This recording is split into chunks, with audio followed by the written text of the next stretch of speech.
그렇게 이제 그 건너가는 얘기를 했어요. 그리고 이제 오조 스님께서 말씀하셨습니다. 그렇다 그렇다 하고 그 육조 회능에게 이후로 불법이 너로 인해 크게 펼쳐질 것이다. 너가 떠나고 나면 3년 뒤에 나는 세상을 떠날 것이다. 뭐 이런 것도 이제 뒤에 다 첨가됐어요. 이제 잘 가거라. 심서 남쪽을 향하여 가거라. 다만 이제 이 얘기는 여기 여기도 나와요. 즉 너무 성급하게 설법하려 하지는 말아라. 불법을 펴기란 쉬운 일이 아니다. 이 자기 성품을 확인하고 깨달았다, 견성했다 할지라도 이때 이제 제일 중요한 말이 그거예요. 자기 성품을 확인했다 하면 이제 제일 먼저 하는 말이, 스승들이 제일 먼저 하는 말이 뭐냐 하면 이 말이에요. 너무 성급하게 입을 벌려서 말하려 하지 말아라. 대부분의 자기 성품 확인한 사람들이 다 하는 얘기가 뭐냐면요, 말을 하고 싶어서 죽겠다는 거예요. 입이 근질근질해서. 내가 이 자리를 확인하고 보니까 이게 막 그냥, 특히나 그 체험의 순간이 길게 가는 사람들은 그 체험의 기간 동안 막 그냥 에너지가 막 하늘을 넘치는 것 같고 두려움이 없고, 그 어떤 사람하고도 막 법거량을 하고 싶고 막 자신만만하고 사람들에게 막 설법하고 막 법을 얘기해주고 싶고, 그런 막 욕망이 아닌 욕망이 막 든단 말이죠. 근데 그때 모든 어록에서 똑같이 나와요. 성급하게 설법하려고 하지 말아라. 또 다른 책에서는 3년 동안은 침묵해라. 불교에서 무건 있잖아요. 무건이 이때 나오는 거예요. 아무나 무건하라는 게 아니고 자기 성품 확인하고 나서 그때부터 몇 년간 무건해라. 이런 미션을 주는 거예요. 왜 그러냐 하면 성급하게 말을 하려면 머리가 돌아가야 돼요. 중요한 게 자기 성품을 확인하고 나면 이 성품은 말로 규정할 수 없는 무언가거든요. 말로 말할 수 없어요. 글로 표현할 수 없어요. 말이 벙어리가 된단 말이에요. 저절로. 말하려고 하면 쓸데없는 말만 나오고 오물을 뒤집어 쓴다고 하잖아요. 이 법을 설법을 해서 말한다는 건 정말 힘든 일이에요. 제가 말한 모든 말을 여러분들은 오물이라 생각하고 잠깐 듣고 버려야 돼요. 전부 다. 그러니까 부처님께서 나는 한 법도 설한 바가 없다. 8만 대장경을 설하셨지만 한 법도 설한 바가 없다. 그렇게 받아들여야 된다는 거예요. 거기도 묶여있으면 안 된다는 거예요. 그러니까 그걸 받아 쓰고 적고 줄치고 밑줄 긋고 외워가지고 이게 받아 지니면 안 된단 말이에요. 방편으로 잘 받아 지니라고 말은 하지만, 그러니까 하되 함이 없이 해야 된다는 거예요. 받아 지니되 받아 지님이 없이 받아 지녀야 되는 거예요. 집착하지 않고 그 엑기스만 섭취해야 되는 거예요. 그게 되느냐? 그게 말이냐 방구냐? 그게 중도예요. 말로 표현할 수 없어요. 이 중도는. 중도의 길은요, 머리가 인정하는 길이 아니에요. 하되 함이 없이 하는 길인데요, 길 없는 길인데요, 이 길로 가면 도달해. 이게 중생들이 원하는 말인데 그런 법은 없습니다. 중도 수행, 이것만 하면 중도 수행 닦을 수 있습니까? 없어요. 그냥 중도라고 하지. 길 없는 길이라서 그래요. 그래서 머리로 생각하고 헤아리고 판단해서 내가 깨달은 법을 가지고 막 맞춰보고 논리적으로 논리 정연하게 막 이렇게 정리하고 막 경전과 맞춰보고 이러는 게 안 좋다. 그래서 성품 확인한 다음에는 한 몇 년간은 경전 어록도 보지 마라. 어지간하면.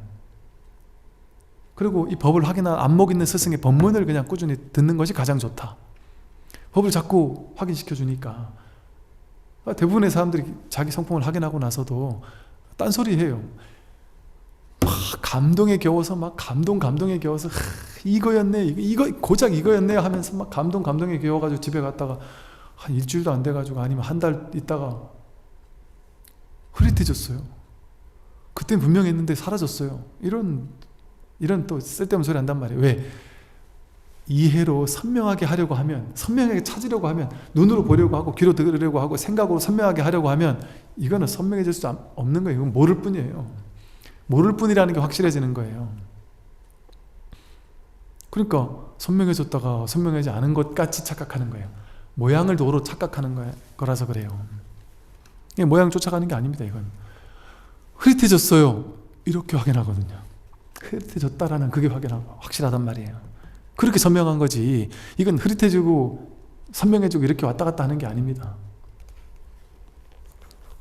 그래서 불법을 펴기란 쉬운 일이 아니다. 보임의 시간을 충분히 가져라. 소를 키우는 시간을 충분히 가져라 하는 소리예요. 저는 오족께 하직 인사를 드리고 발길을 남쪽으로 돌려 2달 반 만에 대유령에 도착했습니다. 오족께서는 되돌아가서 며칠 동안 상당 법문을 설하지 않으셨는데 대중이 궁금하여 오조를 찾아가 여쭈었습니다. 그러니까 오조 홍인 대사가 법당에 와서 매일같이 설법당에 서서 제자들을 모아놓고 상당 법문을 했단 말이에요. 근데 이거 계속 며칠째 지금 법문을 안 하고 계시니까 다들 의아해서 찾아가서 이제 대중들이 찾아가서 화상이시오, 혹시 병이나 근심이 있으십니까? 하고 물었어요. 그때 오조께서 말씀하셨습니다. 병은 없다. 다만 가사와 법이 이미 남으로 갔다. 이렇게 얘기를 해준 거예요. 그때 대중이 여쭸습니다. 누가 전해받았습니까? 오조께서 말씀하셨습니다. 능력 있는 자,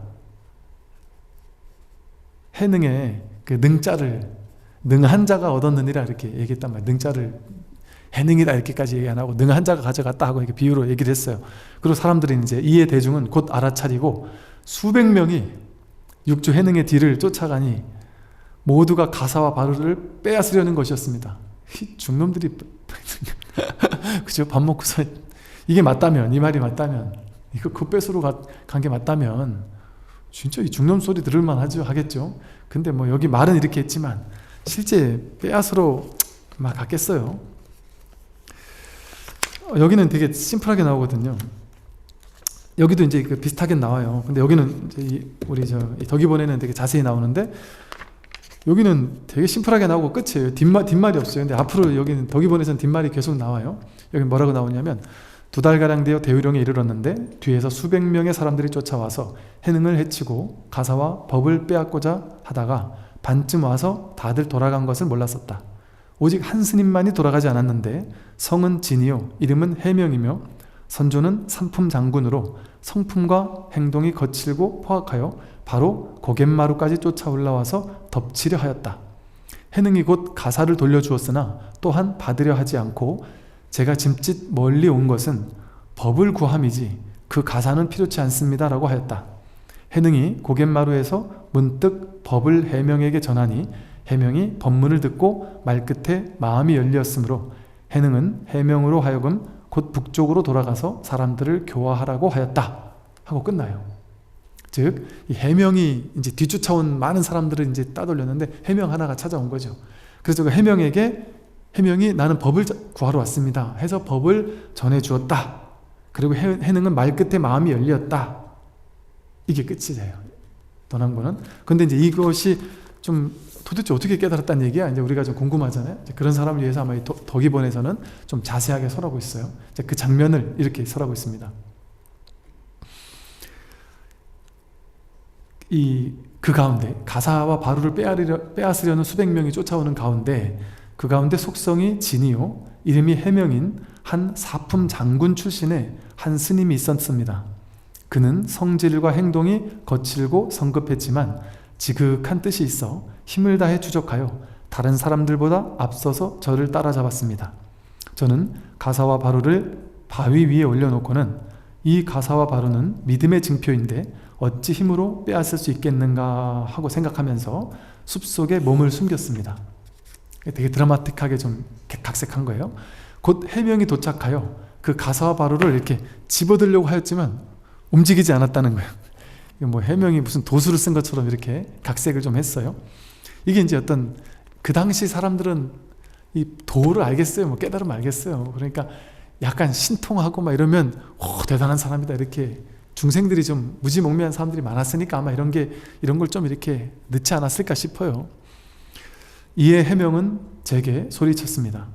행자님, 저는 법을 위해 온 것이지 의발 때문에 온 것이 아닙니다.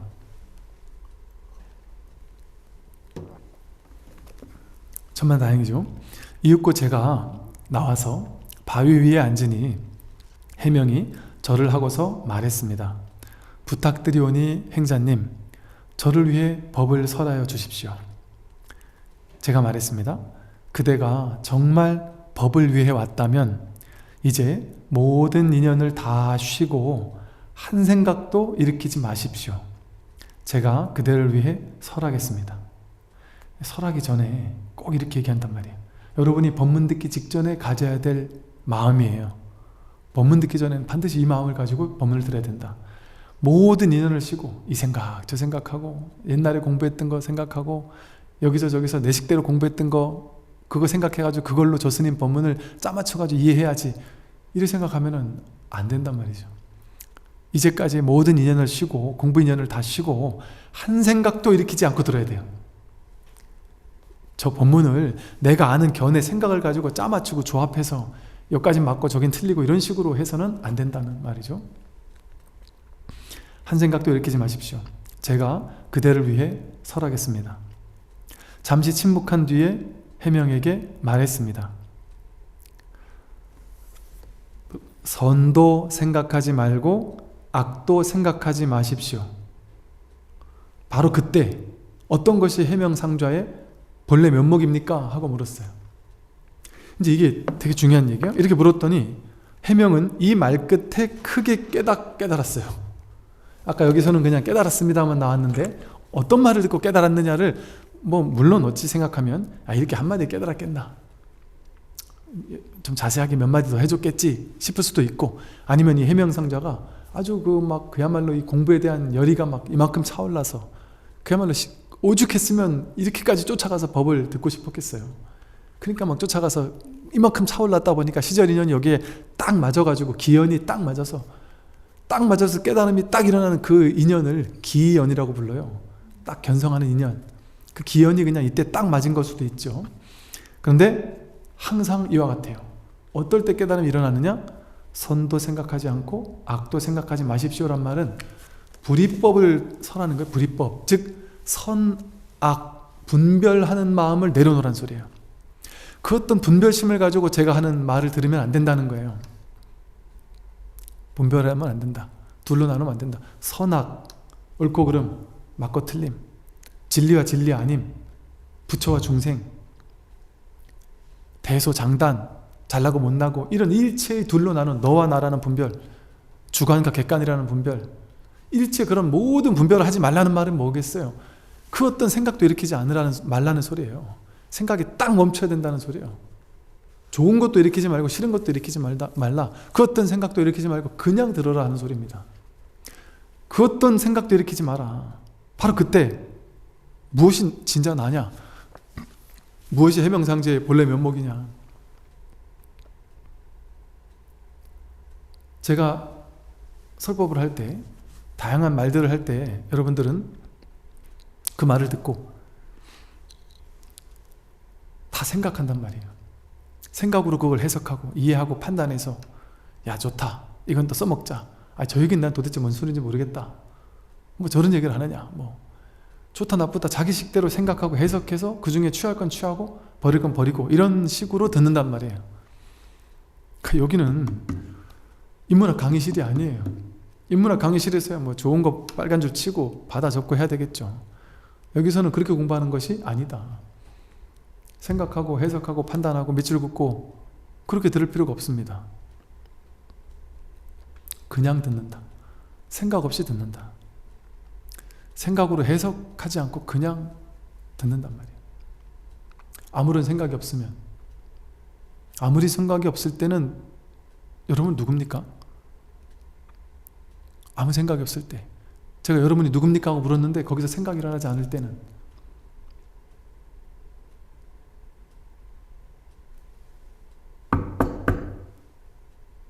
아무 생각도 일으키지 말아보세요.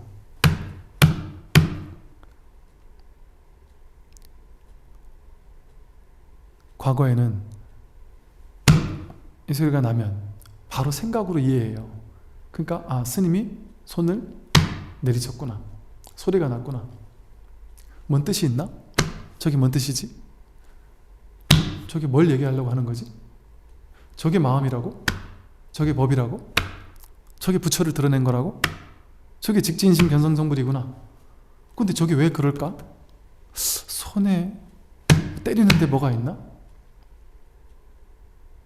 이걸 내가 어떻게 알아들어야 되는 거지? 분별 없이 알아들어야 되나? 이런 식으로 생각을 하면서 이걸 듣는단 말이에요. 그러면 내가 저 소리를 듣게 돼요. 둘로 나뉜 거예요. 벌써 생각이 일어난 거예요. 나와 소리를 듣는 나와 소리를 듣는 그 소리, 이렇게 둘로 나뉘어 있단 말이에요. 내 귀가 저 소리를 듣지, 이런 식으로 자동적으로 미세 분별, 미세 망상이 일어난단 말이에요.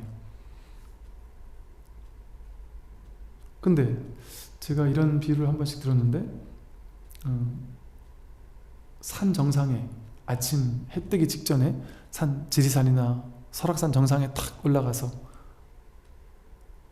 저 바닷가에서 이렇게 쫙 떠오르는 햇살을 탁 맞을 때 고갯마루 탁 돌아서 올라갔는데, 아름다운 낙조나 눈부신 아름다운 풍경이 탁 비춰질 때, 그때 갑자기 그냥 순간 생각이 멎이고 생각이 딱 멈추고 그냥 잠시 딱 멈춰요. 그냥 모든 것이 딱 멈춰버려요. 그리고 그냥 그걸 그냥 볼 뿐이에요. 봄만 있어요. 거기는 그런 순간들 가끔씩 있잖아요. 그죠? 오로지 딱 그 봄만이 일어나요. 그때는요, 굳이 말로 표현해 본다면, 그때는 내가 저 풍경을 보는 게 아니에요. 그냥 봄 하나예요. 봄. 보이는 것과 보이는 내가 둘이 아니에요. 사실은 그 자리에는 오로지 한 법 하나만 있어요. 법 하나만. 봄이라는 그 알아차림. 이 소리를 들을 때, 이 소리를 듣고 해석하는 것은 사람들마다 다 다르지만, 그렇게 둘로 나누지 않으면 딱 이 순간에 듣는 이 하나만 있단 말이에요. 법 하나만. 이게 진짜의 알아차림이다. 이게 진울 스님이 말씀하신 공적영지심이다. 아무 생각도 일으키지 않는데, 여러분, 아무 생각도 일으키지 않으면 내가 있어요. 거기 내가, 이 몸이 나야 하는 생각을 일으킬 때 이 몸이 내가 되죠. 가만히 들어보세요. 여러분, 이 몸을 나라고 생각하고 살았잖아요. 근데 사실은 이 몸이 나야 라고 생각할 때만 이 몸이 나라고 생각을 일으킨 것 뿐이에요.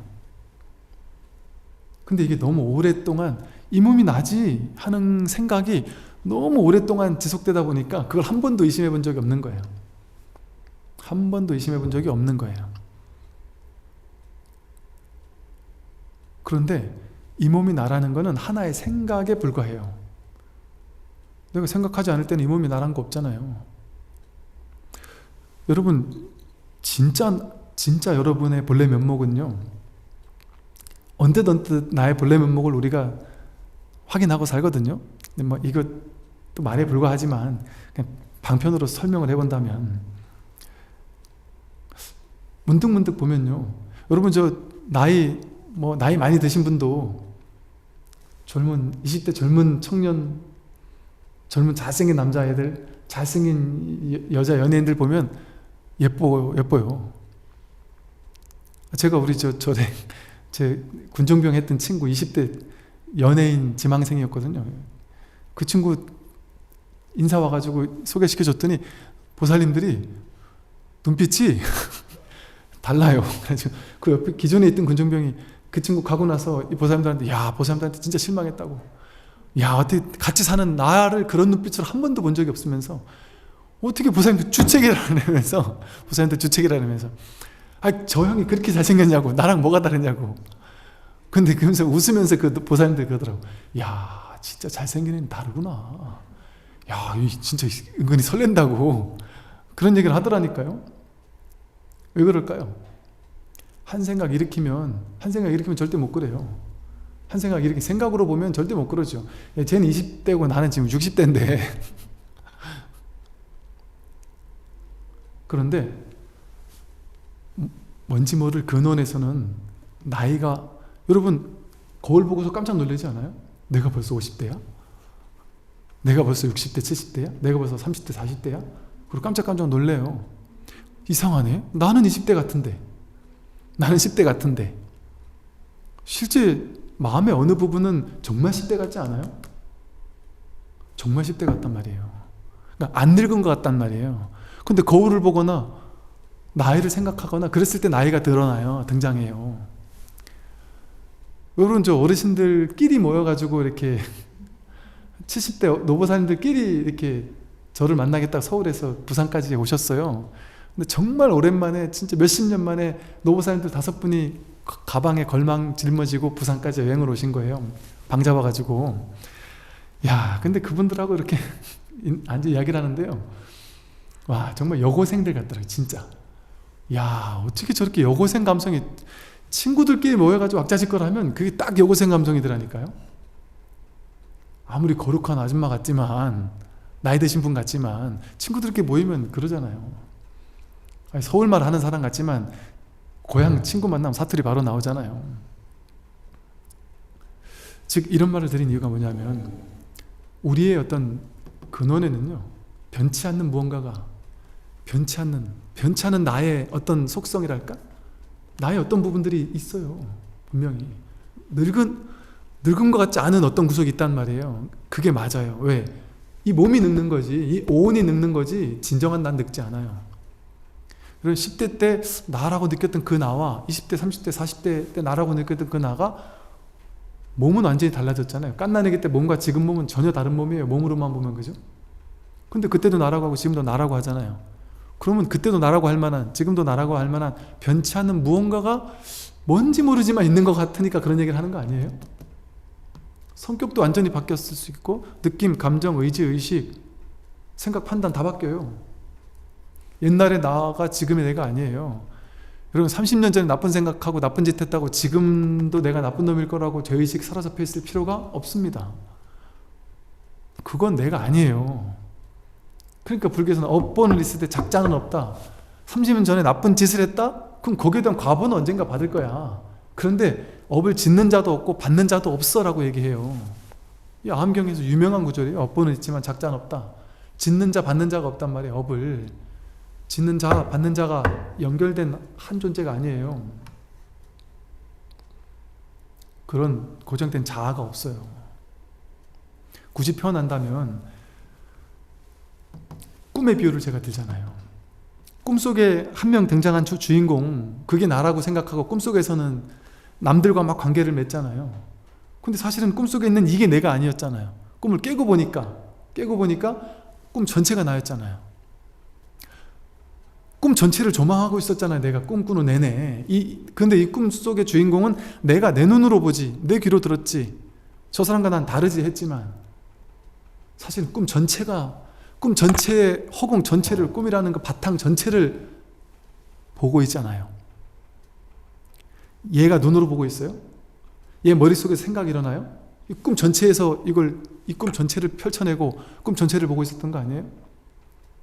이 공적 영지심이라는 텅 비었지만, 허공과도 같이 텅 비었지만 이걸 아는, 보고 듣고 아는, 그 소소영리하게 아는, 그래서 순수의식이라는 말도 쓰는 그 알매 자리, 이건 판단 분별해서 아는 의식적인 알미 아니에요. 바로 아는, 하나로서 하나됨의 아니에요. 안식이 색경을 봐서 아는 게 아니에요. 이렇게 셋으로 쪼개지는 게 아니고, 아까 말했듯이 봄 하나밖에 없는, 오로지 불이법인 이 알미 있단 말이에요. 알미. 그거는 내 눈이 보는 거냐? 눈이 보는 거 아니에요. 눈이 보는 건데 꿈꾸면서 어떻게 봐요? 꿈꾸면서도 보잖아요. 꿈속의 장면이 펼쳐지고 있는 걸 보잖아요, 분명히. 근데 눈은 감고 있어요. 그 눈알이 보는 게 아니죠. 귀가 뚫려 있는데도 내가 듣고 싶은 소리가 듣지, 모든 소리 다 듣지 않아요. 분명히 소리가 있었는데 난 못 들을 때도 있어요. 딴 거 집중하다 보면. 귀가 들으려면 다 들어야죠. 근데 듣는 무언가가 있단 말이죠. 보는 무언가. 이거에 내 몸뚱아리 안에 들어있을까요? 이 공적 영지심이 내 몸 안에 들어있을까요? 몸 안에 있는 게 아니다. 그래서 허공성이라고 했단 말이에요. 허공성. 법신불이라고 했단 말이죠. 우리의 진정한 본성은 법신부처다. 법신으로서 온 우주법계 전체가 바로 나의 진정한 본래 면목이고 법신이다. 그게 진짜 나다. 그 속에서 이 몸 하나가 왔다 갔다, 세상 사람들이 왔다 갔다 하는 게 꿈처럼 왔다 갈 뿐이에요. 왔다 가는 것들, 인연 따라 생겨나고 인연 따라 사라지는 모든 것들이 연기적으로 허망하게 왔다 가고 왔다 가는 걸 지켜보는 그 놈이 진짜 나지. 이 몸도 내 몸이 아니라 그 알아차리는 것 중에 하나예요. 한 대상일 뿐이에요.